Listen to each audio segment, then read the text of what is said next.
cirinya mereka membangun simbol-simbol.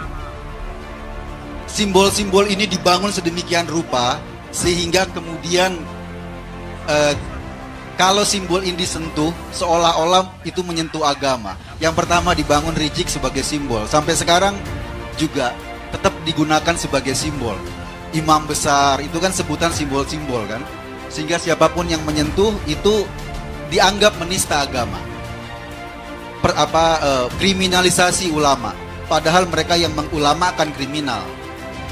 Tapi di kita teriak-teriak kriminalisasi ulama. Imam besar sampai sekarang kita nggak tahu yang besar apanya, tapi mereka terus-menerus mengkomunikasikan imam besar. Simbol-simbol ini terus dikomunikasikan. Setelah Rijik pergi ada Abdul Somad, di simbolisasi luar biasa juga. Kenapa mereka butuh simbol-simbol ini? Karena mereka pingin mengatakan bahwa simbol-simbol yang lain itu nggak penting. Makanya mereka merusak simbol-simbol yang lain. Tugas mereka misalnya Gus Muafik itu dirusak sebagai simbol NU. Persekusi Bang Ade Armando sebagai simbol intelektual dirusak. NU dirusak gitu loh. Kalau Denny emang udah rusak, jadi nggak perlu dirusak. Gitu. Nah simbol-simbol ini yang terus-menerus mereka bangun. Beragama, bernegara juga dibangun. NKRI bersyariah itu juga simbol agar kita ketakutan. Sebagai orang muslim kan kita khawatir kan, lu kita melawan syariah nih, kita melawan agama nih, kembali pada Quran dan hadis. Slogannya kayak gitu. Tapi Quran menurut mereka, hadis menurut mereka. Kalau kita punya tafsir lain, kita dianggap tidak sesuai dengan Quran, kita dianggap tidak sesuai dengan hadis. Ini yang berbahaya. Karena itu usaha kita semua adalah meruntuhkan simbol-simbol mereka. Sabar Bu, sabar Pak. Kenapa mereka begitu berani, begitu lantang? Karena Allah sudah buatkan satu nama untuk mereka. Mereka bukan mukmin, mereka bukan kafir. Lalu mereka siapa? Kalau mukmin jelas 5 ayat untuk dia. Alif Lam Mim. Dzalikal kitabu la raiba fihi hudal lil muttaqin. الذين يؤمنون بالغيب ويقيمون الصلاة ومما رزقناهم ينفقون والذين يؤمنون بما أنزل إليك وما أنزل إليك من قبلك وبالآخرة هم يوقنون أولئك على هدى من ربهم وأولئك هم المفلحون. 5 itu untuk yang beriman. Yang kafir jelas ayat ke-6, ayat ke-7.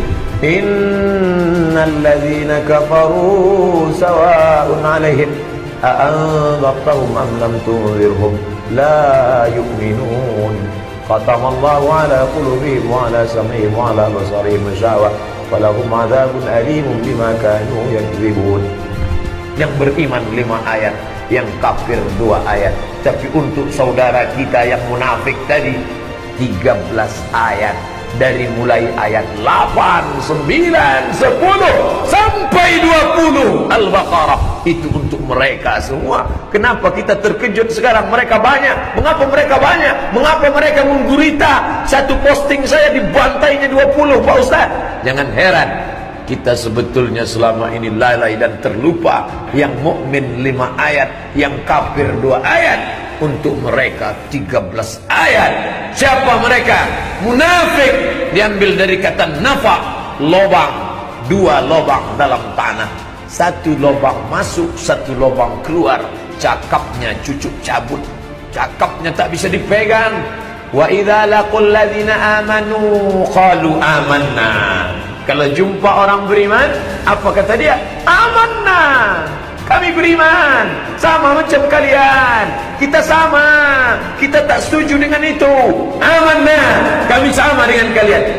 Wa idza khalau ila syayatinihim. Tapi kalau mereka sudah bergabung dengan setan-setan mereka, wa idza khalau ila syayatinihim, kalau mereka sudah bersatu, bercanda bersama, ngobrol ila syayatinihim, dengan setan-setan mereka. Apa kata mereka? Inna ma'akum, kami sama kalian. Loh, kenapa kalian sama mereka kemarin? Sekarang kenapa sama kami? Innama nahnu mustahzi'un. Kami ikut mereka hanya ngejek-ngejek aja, hanya nyari kelemahannya aja, hanya untuk meramai-ramaikan aja, hanya untuk pos-pos aja, hanya untuk nengok-nengok aja. Sebenarnya kami sama kalian setan, munafik. Tempat mereka di mana? Innal ladzina kafaru, orang-orang yang kafir, finari jahannam, dalam neraka jahannam. Tapi untuk yang munafik ini di mana letak mereka?